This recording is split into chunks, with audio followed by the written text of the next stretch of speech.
Hi, Mark Wilkinson here from Wilkinson Super.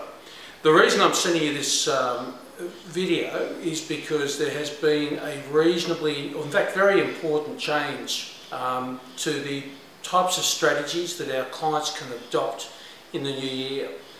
It's probably fair to say that actually one of the greatest fears that professional advisors have is either missing out on a substantial change in the legislation or missing out on a strategy that they're able to advise their clients on that will benefit their clients, improve the relationship that they have with their client, and can be done relatively simply.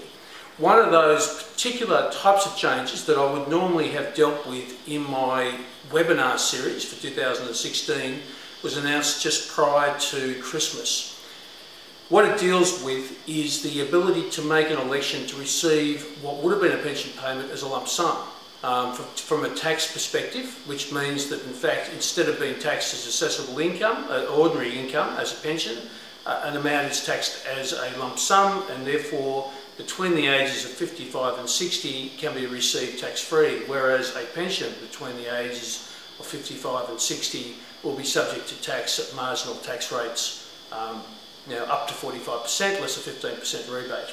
So let's just recap the way the previous strategy worked. The first and major point was that under the previous strategy, the commonly accepted opinion was that you needed to have unrestricted non-preserved benefits in your pension account when you started your pension. The vast majority of people don't have that category of benefit between the ages of 55 and 60, which meant that the vast majority of people could not receive a tax-free lump sum at that particular point in time. So the way the strategy worked was, if you did have unrestricted non-preserved benefits and you commenced the transition to retirement pension, and that unrestricted non-preserved benefit formed part of your transition to retirement pension, the argument was that you could elect to receive the proportion that was related to the unrestricted non-preserved as a lump sum as opposed to a pension.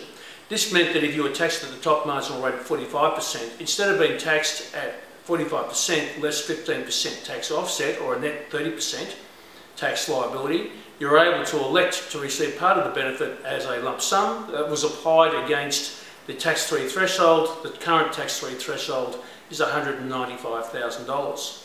Okay, so if we put this into perspective, we've got Pete. Pete's earning $180,000 a year. He's got $1 million in his fund, he's 56 years of age. He starts a transition to retirement pension on the 1st of July. He pays the minimum 4%. If he doesn't make the election under Regulation 995-103, that payment to him is treated as pension. It's taxed at 45%, there's a 15% rebate, he pays 30%. The tax liability on that is roughly $12,800. His pension income continues to be tax-free. Okay.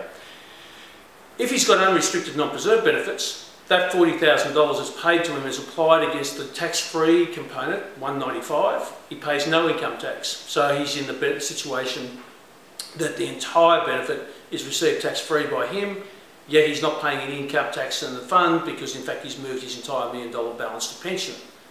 Pretty good result, but we're reliant upon the fact that he had an unrestricted non-preserved component in that fund. What this announcement in a unpublished, as yet, private binding ruling states is that the ATO has adopted an alternate interpretation of the definition of when that election can be made. Previously, its view was that in fact you had to have unrestricted non-preserved benefits in order to make the election, that the pension be taxed as a lump sum. Now their view is that in fact you don't have to have unrestricted non-preserved benefits. So this has now become a strategy that is potentially available to anybody who is over the age, over preservation age, and is capable of commencing a transition to retirement benefit. It will only produce a benefit in that 4-year period, from 56 through to age 60, but it turns transition to retirement pensions into a no-brainer. As I mentioned in the beginning, we are very close to actually having finalised the overall program for our webinar series for 2016. This issue will be dealt with in much more detail in that particular webinar. There's going to be 7 webinars. There are going to be 4 updates, 1 budget session and 2 special topics.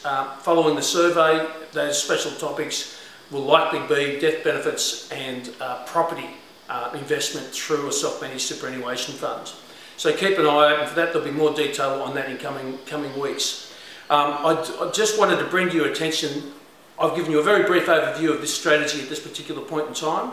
There will be a second video that will come out in a couple of days' time, which will deal with the other issues that you need to be aware of, because there are some traps and there are some alternate interpretations that need to be applied where you don't have an unrestricted non-preserved benefit. So keep your eye open for that webinar.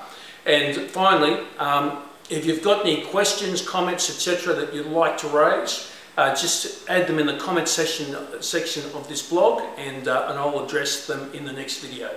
Thanks for watching.